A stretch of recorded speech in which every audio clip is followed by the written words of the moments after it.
Assalamualaikum warahmatullahi wabarakatuh. Waalaikumsalam warahmatullahi wabarakatuh. Alhamdulillahilladzi hadana lihada wa ma kunna linahtadiya laula an hadana Allah wa asyhadu an la ilaha illallah wahdahu la syarika lah wa asyhadu anna Muhammadan abduhu wa rasuluh. Qala Allahu azza wa jalla ya ayyuhalladzina amanu taqullaha haqqa tuqatih wa la tamutunna illa wa antum muslimun.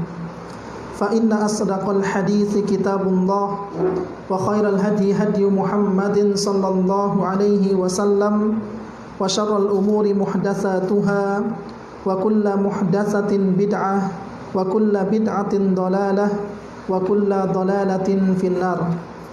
Ma'asyiral muslimin, para tulabul ilmi yang semoga senantiasa dimuliakan oleh Allah Subhanahu wa taala.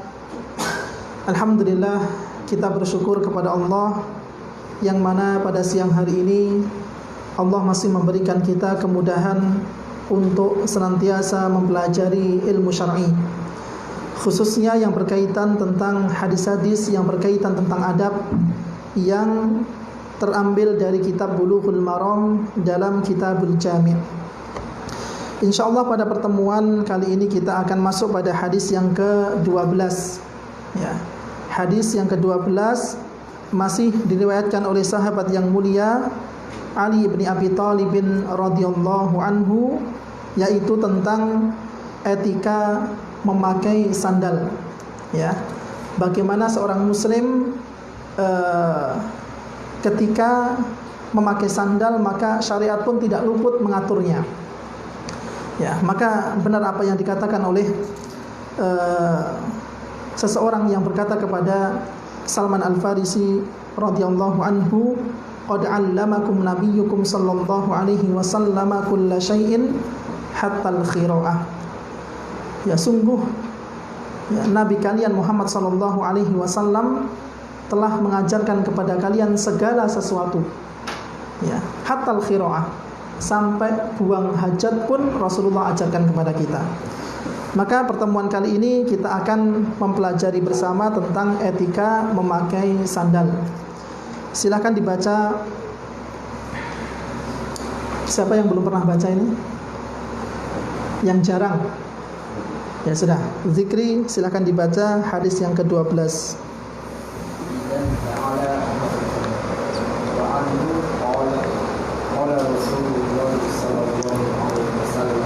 Sallallahu alaihi wasallam, dan ta'ala ahadukum falyabda bil yamin illa naza'a falyabda bishimal wal taqul yumna awwalahuma ulangi, diulangi.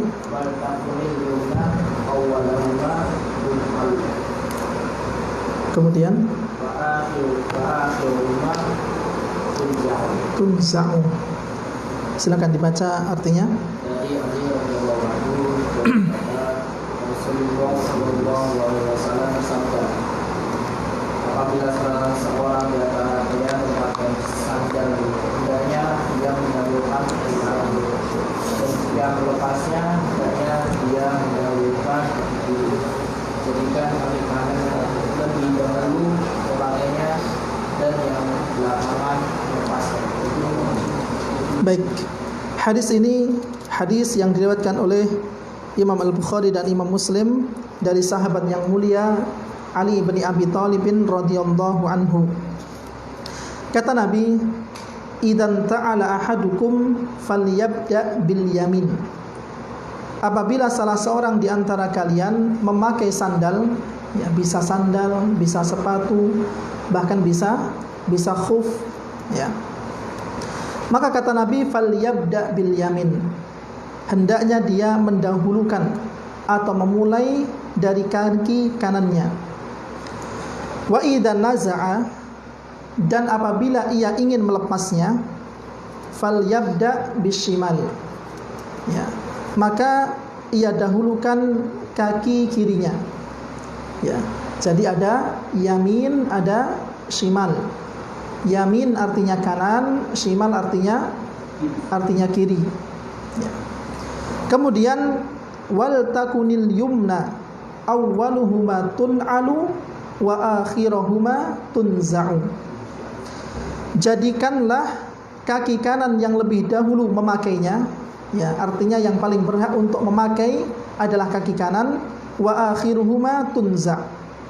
Ya, dan yang belakangan melepasnya, artinya yang kiri diawalkan ketika melepas.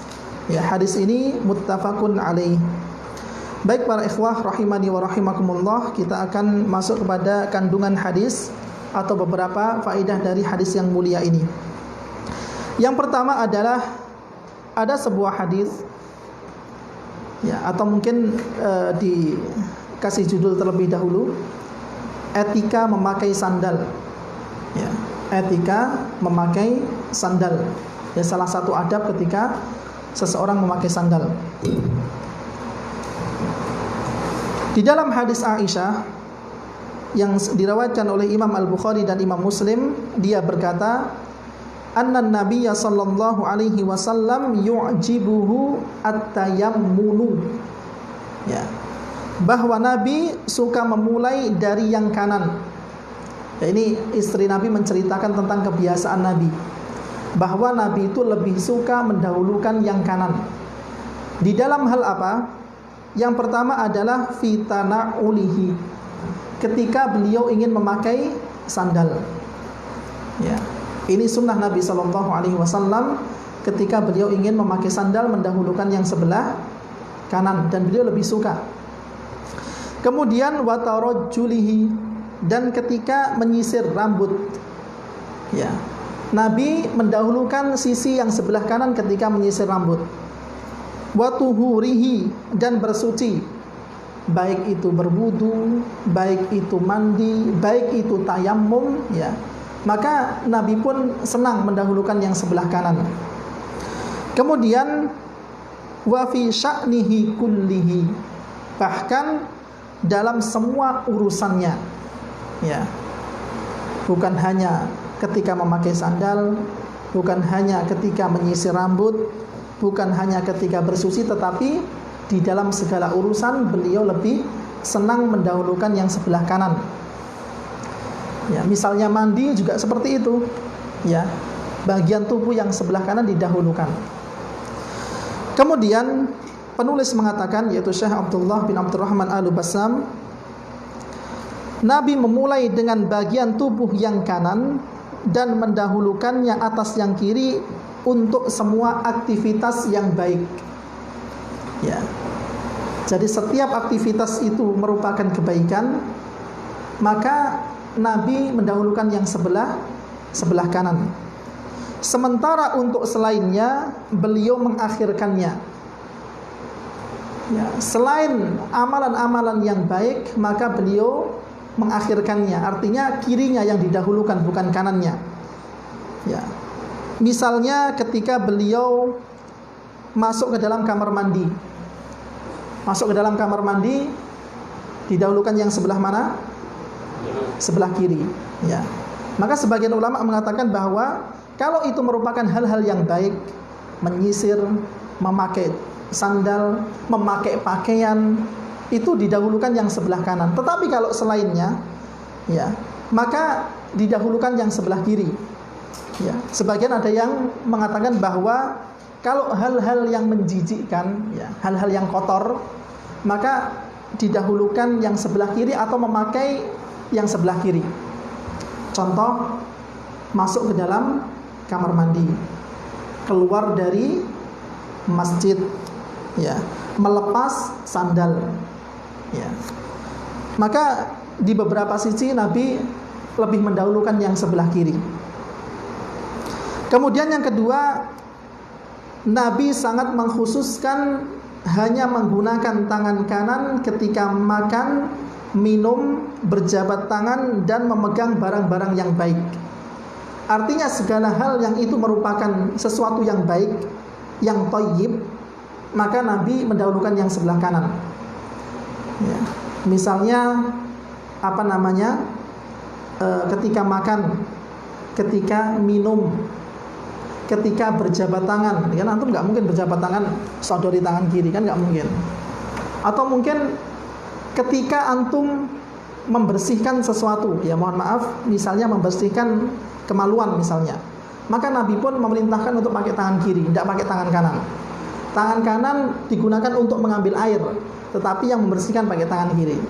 Selain hal-hal kebaikan, selain hal-hal yang sifatnya membersihkan, maka Nabi pun menggunakan pakai tangan kanan.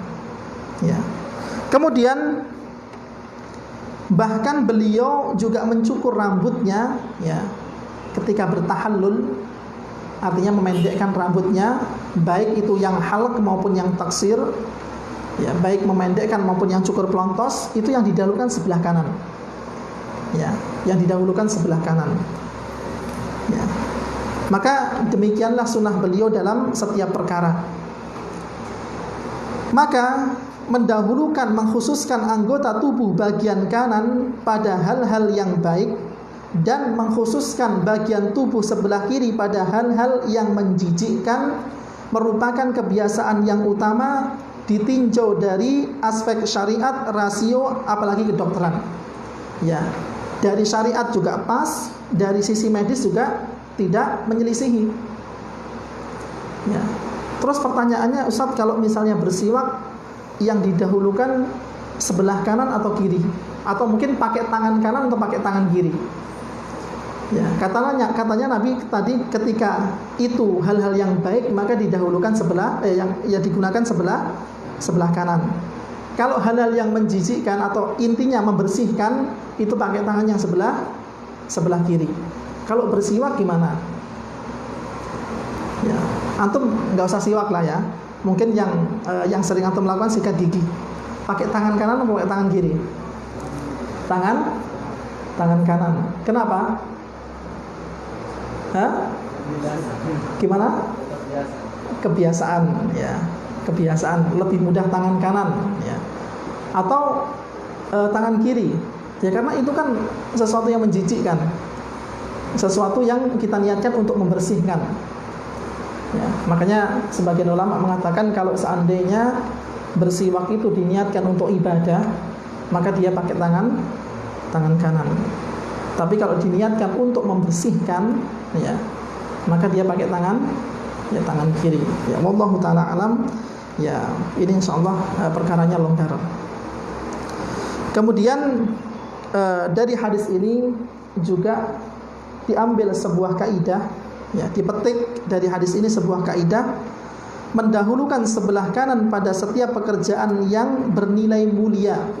Sedangkan untuk sebaliknya maka dianjurkan mendahulukan yang sebelah kiri.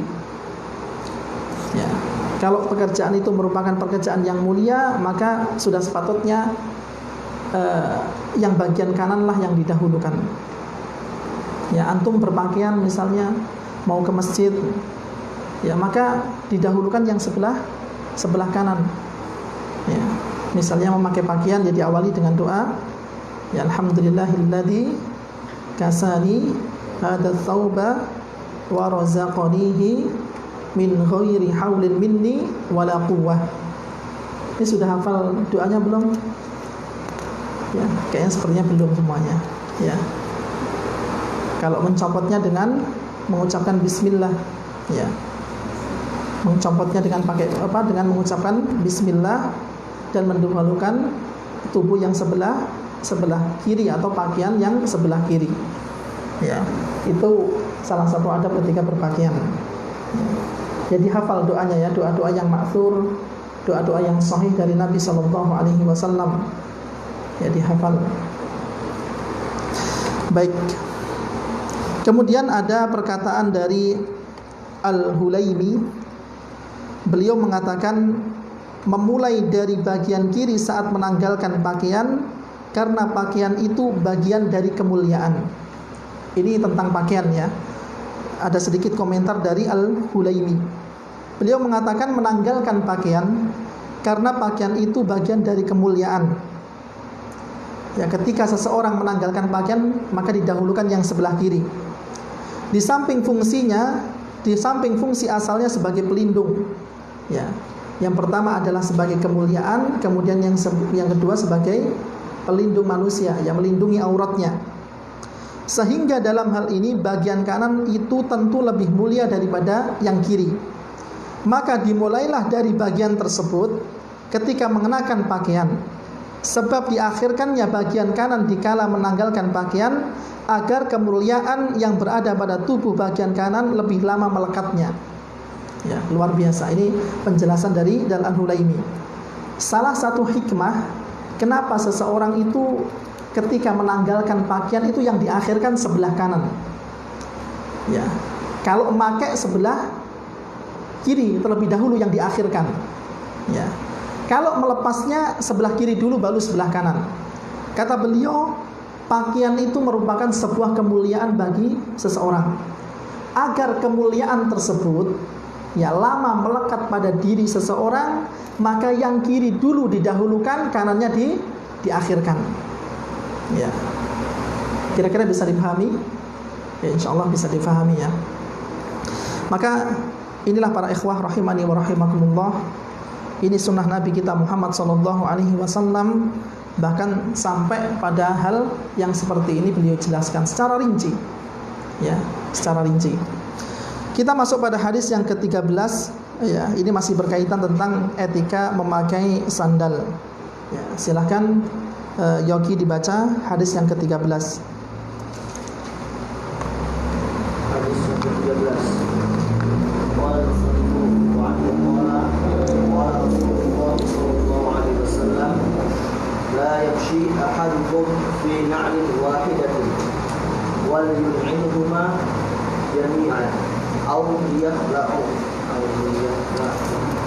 liyakhla'huma jami'an. Artinya dari Ali radhiyallahu anhu, dia berkata, Rasulullah sallallahu alaihi wasallam bersabda, janganlah seorang di antara kalian berjalan dengan sandal, hendaknya dia memakai keduanya atau melepas keduanya. baik. Dari hadis yang mulia ini, ya, ini masih hadis yang diriwayatkan oleh Ali bin Abi Thalib radhiyallahu anhu. Nabi sallallahu alaihi wasallam mengatakan, la yamshi ahadukum fi na'lin wahidatin. Janganlah salah seorang di antara kalian berjalan dengan satu sandal. Ya, sandal ini dihukumi sebagai muannas. Disebutkan fi na'lin wahidatin. Wal yun'ilhuma jami'an aw liyakhla'huma jami'an. Ya. Setelah Nabi melarang seseorang agar tidak berjalan dengan satu sandal, maka hendaknya dia memakai keduanya atau melepas keduanya. Ya. Maka dari hadis ini kita mengetahui bahwa Islam adalah agama yang sempurna. Ya. Islam adalah agama yang sempurna, yang mana setiap aspek kehidupan manusia diatur. Bahkan Nabi SAW itu ketika diutus oleh Allah untuk menyebarkan risalah Islam ini yang penuh dengan kesempurnaan, maka tidak ada satupun yang tertinggal dari sebuah amalan yang itu bisa mendekatkan seseorang ke dalam surga dan menjauhkan diri seseorang dari neraka. Ya, kata Nabi SAW, ma min syai'in yuqarribukum ilal jannati wa yuba'idukum minan nar illa wa qad buyyina lakum. Tidak tersisa suatu apapun yang apabila seseorang melakukan hal tersebut, ya, bisa mendekatkan dirinya ke surga dan menjauhkan dirinya dari neraka, kecuali Rasulullah SAW telah jelaskan. Ya. Bahkan dalam perkara seperti ini, ya, kalau itu merupakan sunnah Nabi SAW, Nabi jelaskan secara rinci. Kalau hanya seperti ini saja, ya, etika memakai sandal, ketika seorang benar-benar memahami tuntutan dari syariat, maka ini semuanya adalah jalan-jalan untuk memudahkan seseorang ke dalam surga Allah Subhanahu wa taala, yaitu dengan cara mengikuti Nabi Muhammad SAW. Ya. Oleh karena itu Allah mengatakan dalam surat An-Nur ayat yang ke-54, Allah mengatakan wa in tuti'uhu, apa ayatnya? Wa in tuti'uhu tahtadu. apabila kalian mentaatinya, ya mentaati Muhammad dalam segala perkara, ya kita cinta kepada sunnah beliau, maka kalian niscaya akan mendapatkan petunjuk. Ya, maka kalian akan mendapatkan petunjuk. Ini janji Allah Subhanahu wa taala. Ya. Maka dalam hal etika sandal seperti ini, Nabi pun memberikan arahan agar seseorang tidak memakai sandal satu saja. Ya. Kalau memang ada, pakai semuanya. Kalau memang hanya satu, maka hendaknya dia melepas semuanya. Ya. Maka penulis syarah kitab ini mengatakan, berjalan dengan memakai satu sandal termasuk suatu bentuk kekurangan atau aib. Lagi pula tampak aneh dan bertolak belakang dengan yang berlaku umumnya. Ya, memang benar. Kalau ada orang yang memakai satu sandal itu kira-kira apa? Dia kebak enggak pikirannya? Antum lihat orang yang berjalan pakai satu sandal saja. Ya, pasti dia antara tubuh yang satu dengan yang lainnya tidak ada keseimbangan. Ya, karena pasti yang sebelah tinggi, yang lainnya lebih rendah. Maka akan terjadi keanehan, ya. Bahkan itu bentuk kekurangan atau aib. Ya, untuk menghilangkan itu semuanya, ya kalau memang ada satu, ya tidak usah dipakai. Ya mending dilepas semuanya aja. Ya, ini salah satu adab ketika memakai sandal. Kemudian yang kedua, asal larangan memang pengharaman. Ya, al-aslu fin nahyi at-tahrim, lit-tahrim. Kata Nabi SAW dalam hadis ini, la yamshi, janganlah, ya, janganlah salah seorang di antara kalian berjalan, ya, fin na'lin wahidatin, pada satu sandal saja. Maka menurut kaidahnya bahwa larangan itu berfungsi sebagai pengharaman. Ya, larangan itu sebagai fungsi dari pengharaman. Tetapi, ya, mayoritas ulama mengatakan bahwa larangan dalam hadis ini hanya bermakna makruh. Ya, sesuatu yang kurang disukai. Bukanlah pengharaman yang apabila dilakukan dia berdosa, tidak. Tetapi hanya sampai derajat makruh. Pendapat ini berdasarkan dari hadis yang diriwayatkan oleh Imam At-Tirmidzi dari istri beliau, yaitu Aisyah radhiyallahu taala anha. Ya, coba antum cermati dari hadis ini. Rubbama inqata'a sis'u Rasulillah sallallahu alaihi wasallam famasha fi na'lil wahidati hatta yuslihaha. Jadi diceritakan, ya, dari istri beliau Aisyah bahwa Nabi itu pernah berjalan memakai satu sandal saja. Ya, di awal hadis dilarang, tetapi dalam hadis Aisyah ini maka justru Nabi pernah memakai satu sandal saja. Kata Aisyah, ya, rubbama inqata'a shis'u Rasulillah. Bisa jadi ketika itu Rasulullah sallallahu alaihi wasallam tali sandalnya itu putus. Maka beliau yang dipakai cuma satu saja. Ya. Kemudian hatta yuslihaha, sampai beliau memperbaikinya. Ya. Jadi hadis yang pertama dilarang, tetapi hadis yang kedua kok Rasulullah malah justru mempraktekannya. Begitu juga dalam etika minum kemarin, ya. La yashrabanna ahadun minkum qa'iman. Hadis yang pertama melarang seseorang minum sambil berdiri.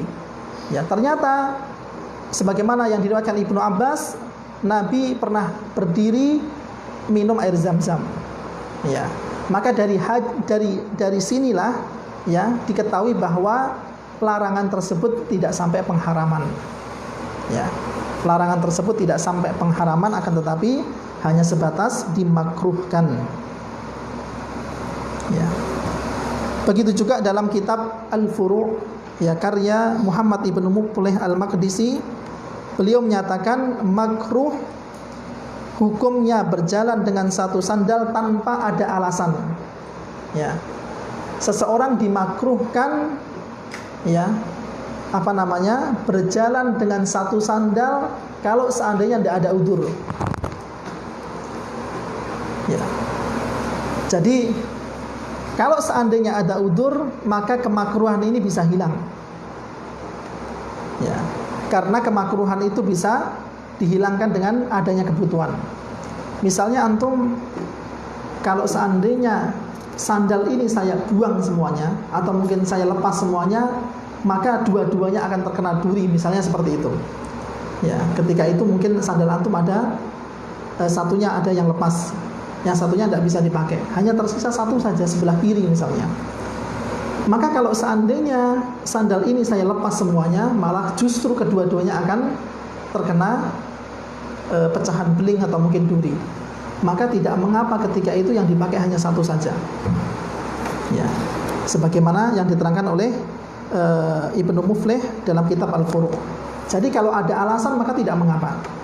Alasannya, Ustaz, karena kalau siang hari pulang dari masjid Jabal Nahl panas, jadi nggak apa-apa lah saya pakai satu saja. Kalau misalnya hilang sandalnya yang sebelah di masjid misalnya seperti itu, ya, maka tidak mengapa kalau seandainya memang ada udzur atau ada alasan.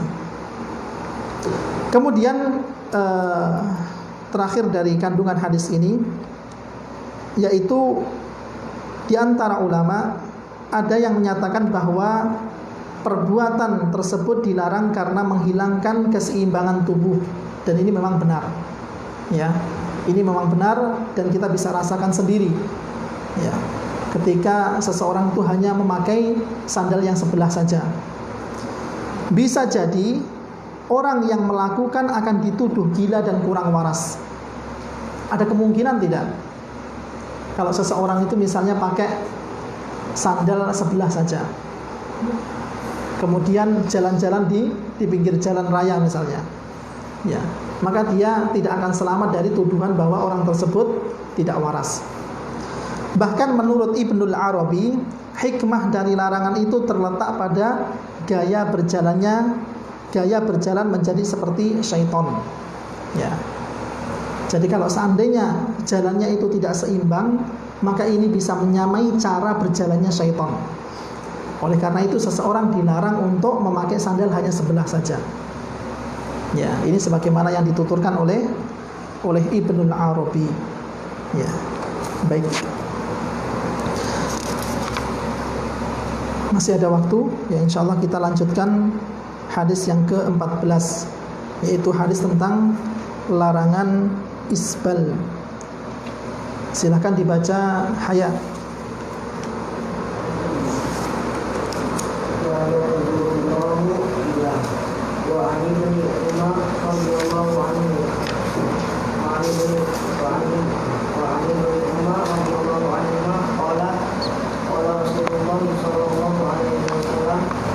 Sallallahu alaihi wasallam.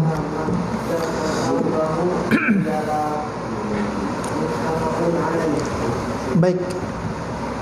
Hadis yang ke-14 adalah hadis yang diriwayatkan oleh Abdullah ibni Umar radhiyallahu anhuma, yaitu hadis tentang larangan isbal. Ya. Larangan isbal yaitu seseorang menjulurkan pakaiannya sampai melebihi mata kaki. Ya. Maka hadis yang ke-14 ini adalah hadis yang menjelaskan tentang hal tersebut, yaitu larangan isbal. Nabi SAW bersabda, la yanzurullahu ila man jarra thawbahu khuyala'a. Allah tidak akan melihat orang yang melabuhkan pakaiannya. Ya, jarra itu artinya melabuhkan atau memanjangkan. Ya, memanjangkan apa? Thawbahu, yaitu pakaiannya, khuyala'a. Khuyala'a atau batoron itu artinya sombong. Ya. Baik. Dalam hadis ini Nabi SAW menjelaskan atau mengabarkan kepada kita bahwa Allah tidak akan melihat kepada orang yang pakaiannya itu dipanjangkan sampai melebihi mata kaki dikarenakan kesombongan. Ya. Baik. kita akan masuk pada beberapa hadis dari beberapa faedah dari hadis ini. Yang pertama adalah hadis ini berisi ancaman sangat keras bagi orang-orang yang nekat melabuhkan pakaiannya hingga melebihi mata kaki karena didasari oleh sikap sombong. Ya, ini secara tekstual, ya, secara redaksi hadis ini yang terancam tidak dilihat oleh Allah Subhanahu wa taala pada hari kiamat nanti adalah orang-orang yang isbal dikarenakan kesombongan. Ya. Karena memang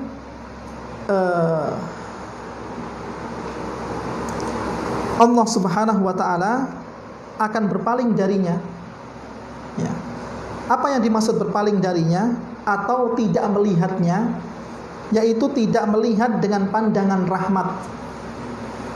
Ya, dan rahmat Allah Subhanahu wa taala nanti di akhirat sangat dibutuhkan oleh seorang hamba.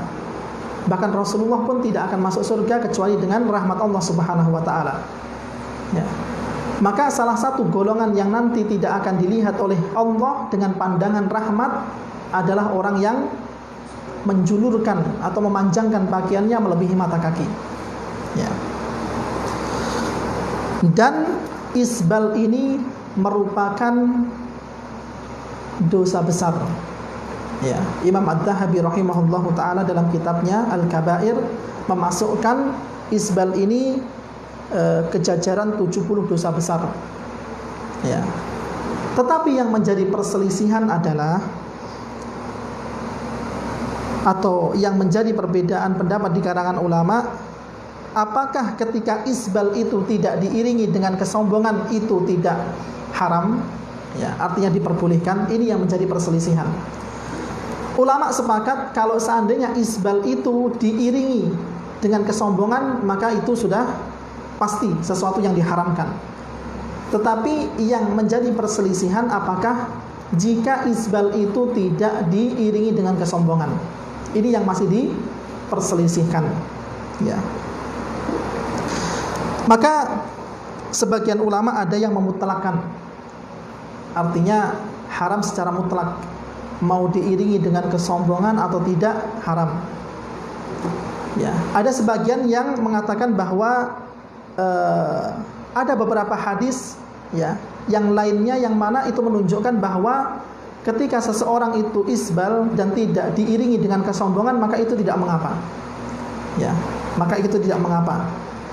Ya, maka seorang penuntut ilmu, ya, maka berkewajiban untuk memahami beberapa hadis tentang isbal ini sehingga nampak baginya kebenaran. Atau paling tidak ketika ada perselisihan seperti ini, seorang penuntut ilmu, ya antum semuanya, ya, melihat pendapat yang lebih mendekati kebenaran. Ya. Jadi dari hadis-hadis yang antum dapatkan, ya, hadis ini menyatakan ini dengan syarat kesombongan. Hadis ini memutlakan mau sombong atau tidak haram. Maka setelah antum kumpulkan beberapa hadis yang berkaitan tentang isbal, ya, kemudian antum mengambil kesimpulan atau memilih pendapat ulama yang lebih mendekati kebenaran. Ya, kalau menurut ulama ini seperti ini, seperti ini, seperti ini. Hadisnya seperti ini, seperti ini. Ya, dari hadis yang dikumpulkan difahami bahwa isbal secara mutlak diharamkan. Atau menurut ulama ini ternyata ulama ini menilai bahwa isbal yang diharamkan adalah disertai dengan kesombongan. Maka tugas antum memilih pendapat, ya, bukan berpendapat, tetapi memilih pendapat mana yang lebih mendekati kebenaran sesuai dengan ilmu agama yang antum miliki. Ya, paham ya? Jadi seorang penuntut ilmu sikapnya seperti itu. Ya, ketika terjadi perselisihan di kalangan para ulama. Baik. Menurut penulis, yaitu Syekh Abdullah bin Abdurrahman Al-Bassam, beliau memberikan beberapa arahan, yaitu tentang pendapat yang membolehkan isbal yang tidak disertai dengan kesombongan. Ya. Beliau berpendapat bahwa isbal yang tidak disertai dengan kesombongan maka itu diperbolehkan. Adapun hadis tadi itu ancaman bagi orang yang sombong. Itu berdasarkan hadis dari siapa? Yaitu hadis tentang Abu Bakar. Ya. Ini sebagaimana hadis yang dicantumkan dalam kitab Sahihul Bukhari. Nabi SAW pernah bersabda, "Man jarra thawbahu khuyala'a lam yangdurullahu ilaihi yaumal qiyamah." Ya, jadi ketika Nabi SAW mengatakan barang siapa yang memanjangkan pakaiannya sampai menyentuh tanah, maka Allah Ta'ala tidak akan memandangnya pada hari kiamat. Dan yang dimaksud tadi pandangan apa? Pandangan rahmat. Ya. Kemudian qala Abu Bakrin, kemudian Abu Bakar berkata, "Ya Rasulullah, inna ahada shiqqai izari yastarhi illa an ata'ahada dzalik." Wahai Rasulullah, satu-satunya sarungku yang aku pakai ini selalu melorot melewati mata kaki kecuali kalau seandainya aku pegangi. Ini menunjukkan bahwa Abu Bakar itu mempunyai postur tubuh yang sangat kecil. Ya, artinya ketika antum memiliki misalnya pakaian, kemudian tubuh antum mengecil, maka ya biasa akan melorot pakaiannya. Maka inilah yang dia alami oleh Abu Bakar As-Siddiq radhiyallahu anhu. Ya, jadi Abu Bakar As-Siddiq itu memang orangnya kecil. Nah, sering melorot. Ya, sarungnya itu sering melorot kalau seandainya tidak dipegangi. Ya, maka kata Nabi SAW, "Lasta mimman yasna'uhu khuyala'a." Kata Nabi, engkau tidak termasuk orang yang melakukannya karena kesombongan. Ya, artinya kalau selama isbal itu tidak diiringi dengan kesombongan, maka penulis mengatakan itu diperbolehkan. Ya, tentunya ini ada perbedaan ya dari hadis ini, yaitu tentang orang yang memanjangkan pakaiannya sampai menyeret tanah, dan antara orang yang memanjangkan pakaiannya tidak sampai menyeret tanah tetapi melebihi mata kaki. Maka konsekuensi hukum dari dua orang ini berbeda, atau dua kelompok ini berbeda. Ya, tentunya yang sampai menyeret tanah ini jauh lebih berat ya konsekuensinya. Ya, sebagaimana juga Imam An-Nawawi ya rahimahullahu taala dalam kitab Syarah Sahih Muslim Al-Minhaj, beliau mengatakan, adapun sabda Nabi sallallahu alaihi wasallam, orang yang melabuhkan atau memanjangkan kainnya berarti yang memanjangkan kainnya dan berjalan dengan membiarkan ujung kainnya itu terseret ke permukaan tanah. Ini yang disebut dengan larangan di dalam hadis tersebut. Kemudian untuk menyombongkan diri, tujuannya ini untuk menyombongkan diri. Sebagaimana juga dijelaskan oleh hadis-hadis yang lain. Batasan untuk menyombongkan diri pada hadis ini mengkhususkan keumuman dari pengertian musbil. Hadis ini juga menjelaskan bahwa yang mendapatkan ancaman hanyalah orang-orang yang melakukan karena sombong, yaitu dibuktikan dengan adanya rukhsah keringanan yang diberikan oleh Rasulullah kepada Abu Bakar. Ya. Jadi dari hadis Abu Bakar ini Imam An-Nawawi mengambil kesimpulan yang mendapatkan ancaman tidak akan dilihat oleh Allah pada hari kiamat nanti dengan pandangan rahmat adalah orang yang menjulurkan pakaian diiringi dengan kesombongan. Ya, baik. Kemudian permasalahan apakah isbal itu hanya dikhususkan untuk sarung saja? Ya. Maka Imam An-Nawawi rahimahullahu taala mengatakan al-isbalu fil izari wal qamisi wal imamati man jarra syai'an khuyala'a lam yangdurillahu ilaihi yaumal qiyamah. Ya, jadi ketika seseorang bertanya kepada antum apakah isbal itu berlaku untuk sarung saja, maka jawabannya dari Imam Nawawi ini, hukum isbal itu berlaku untuk sarung, untuk baju panjang dan sorban. Ya, bahkan pakaian seluruhnya termasuk celana juga seperti itu. Ya, ini perkataan beliau yang diambil dari sabda Nabi SAW. Ya, jadi Imam An-Nawawi mendefinisikan isbal itu berlaku dari komis, ya, sarung, baju, bahkan imamah itu juga termasuk isbal. Ini berdasarkan sabda Nabi SAW yang diriwayatkan oleh Imam Abu Dawud. Ya, jadi tidak dibatasi hanya sarung saja. Akan tetapi, ya, di dalam syarah kitab yang lain, ya, yang ditulis oleh Syekh bin Baz rahimahullahu taala, beliau menjelaskan tentang hadis ini, ya, yaitu hadis yang mengatakan la yanzurullahu ila man jarra thawbahu khuyala'a. Maka beliau mengatakan bahwa hadis ini menunjukkan haramnya isbal, ya, menjulurkan pakaian hingga menutupi mata kaki. Ya, jadi antum harus ketahui apa makna isbal, yaitu menjulurkan pakaian sampai melebihi mata kaki untuk menyombongkan diri. Dalam kondisi demikian, perbuatan ini karena haram dua hal. Yang pertama karena isbal itu sendiri, kemudian yang kedua karena kesombongan.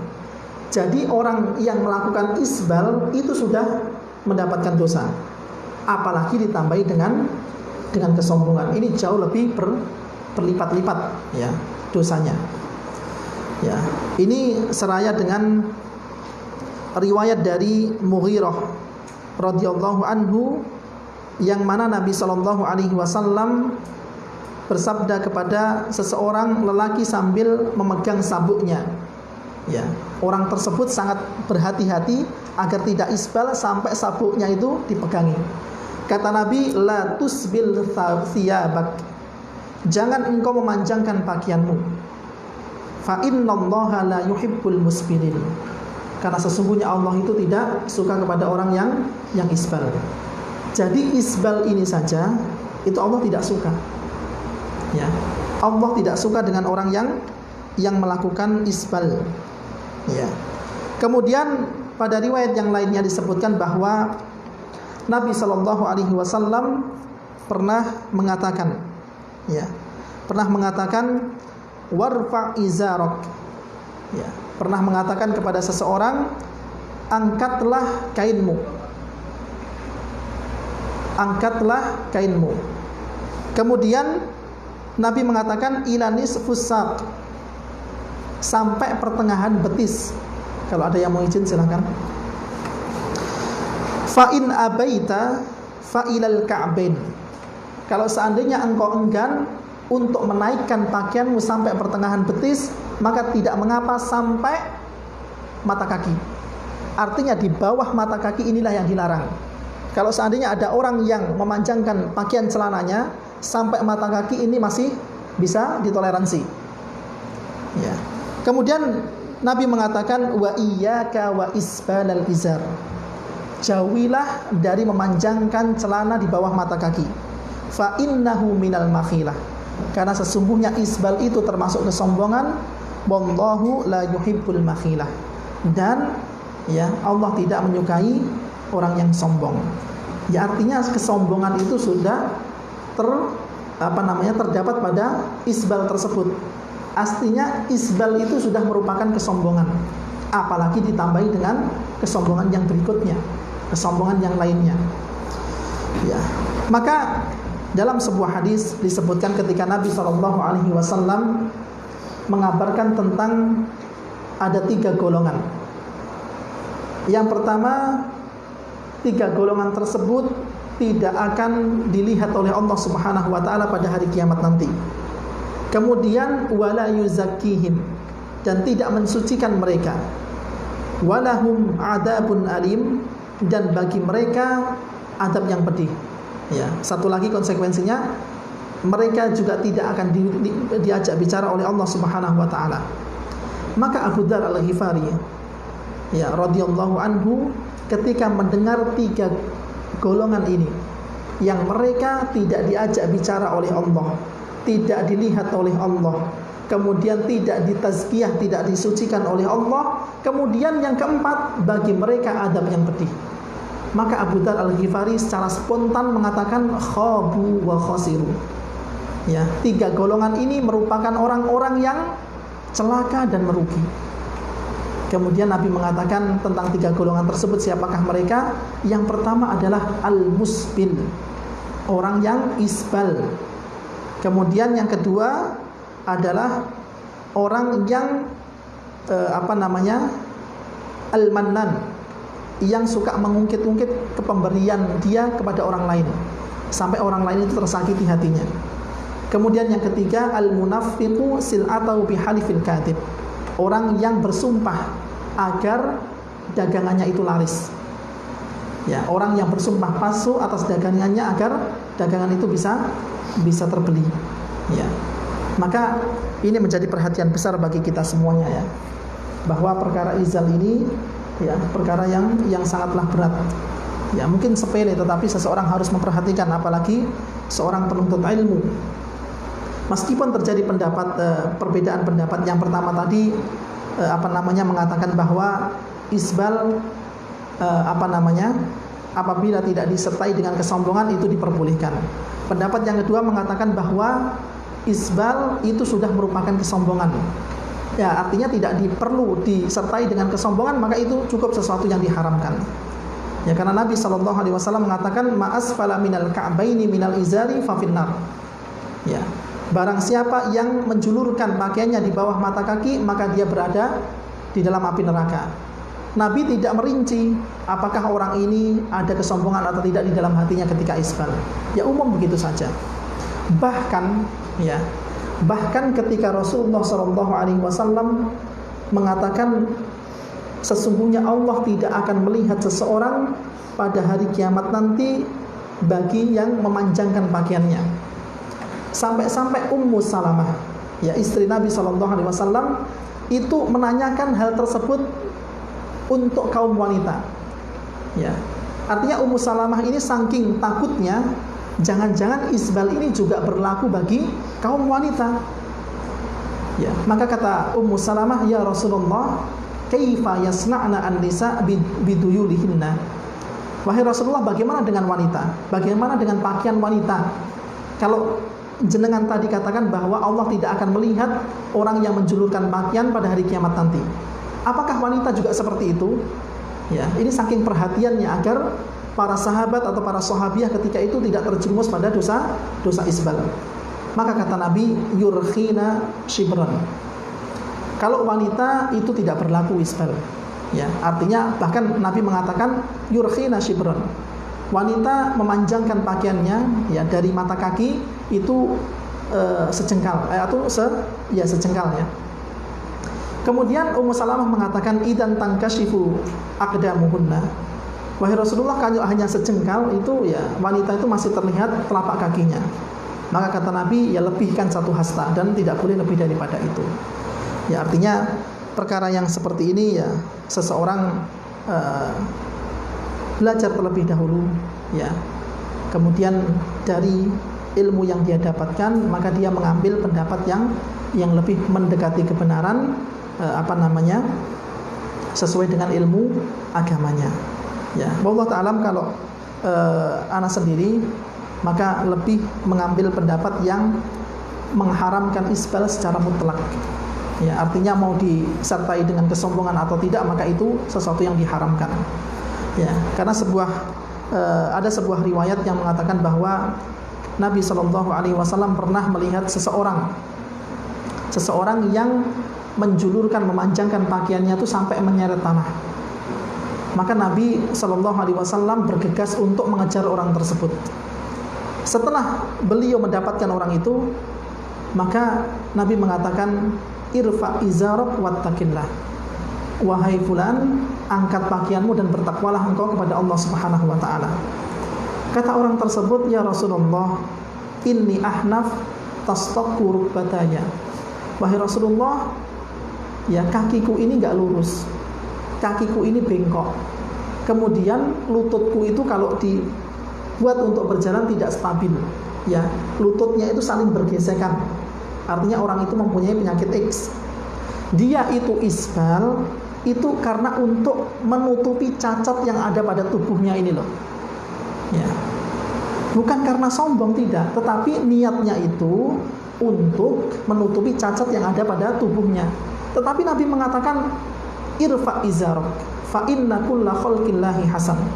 Wahai fulan, enggak usah malu dengan cacat tubuhmu itu. Ya, sesungguhnya setiap ciptaan Allah Subhanahu wa taala itu baik. Ya, artinya kalau seandainya isbal itu diharamkan karena kesombongan, maka orang ini ya pasti akan diberikan udzur oleh Rasulullah. Ya, karena niat dia itu bukan sombong, tetapi ingin menutupi kekurangan yang ada pada dirinya. Ya, kakinya bengkok, kemudian ya lututnya itu tidak stabil kalau dibuat untuk berjalan. Ya, dia niatnya bukan karena sombong. Ya, tetapi Nabi tetap memerintahkan irfa izarok fa inna kulla khalqillahi hasan. Ya, tetap angkat pakaianmu, ya, karena sesungguhnya setiap ciptaan Allah Subhanahu wa taala itu kebaikan. Kemudian dikatakan dalam riwayat tersebut, fama ru'iya dzalikar rajulu ba'du illa izarahu yusibu asnafa saqaihi au ila asnafi saqaihi. Ya. Riwayat ini riwayat yang sahih dan disahihkan oleh Syekh Al-Albani rahimahullahu taala. Ketika orang ini mendengarkan wejangan nasihat dari Nabi SAW tadi, maka orang itu tidak pernah terlihat kecuali dalam keadaan berpakaian di atas pertengahan betis atau di pertengahan betisnya. Ya, luar biasa. Ya, maka para sahabat ketika mendengarkan beberapa ajaran dari Nabi SAW, maka mereka langsung mempraktekannya. Ya, meskipun dalam riwayat ini disebutkan bahwa orang itu cacat, tetapi setelah itu dia pede, udah gak isbal lagi. Ya, karena memang Rasulullah tidak memberikan udzur kepada orang tersebut. Maka dari riwayat hadis ini, maka kami lebih cenderung bahwa isbal diharamkan secara mutlak. Ya, bagi thalibul ilmi maka semangat harus mempraktekkan apa yang diajarkan oleh Nabi SAW. Ya, antum sebagai penuntut ilmu syar'i harus berada pada barisan terdepan, ya, barisan terdepan untuk mengamalkan sunnah Nabi SAW. Ya, karena antum adalah orang-orang yang tahu, orang-orang yang sudah mengetahui ilmunya, maka bersemangat untuk mengamalkannya.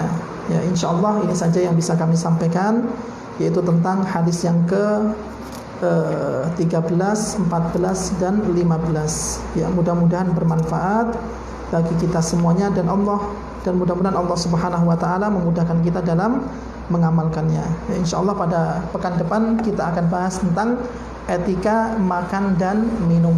Ya. Kita akhiri dengan doa kafaratul majlis. Subhanakallahumma wa bihamdika asyhadu an la ilaha illa anta astaghfiruka wa atubu ilaik. Wa sallallahu ala nabiyyina Muhammad wa ala alihi wa sahbihi wa sallam. Wassalamualaikum warahmatullahi wabarakatuh.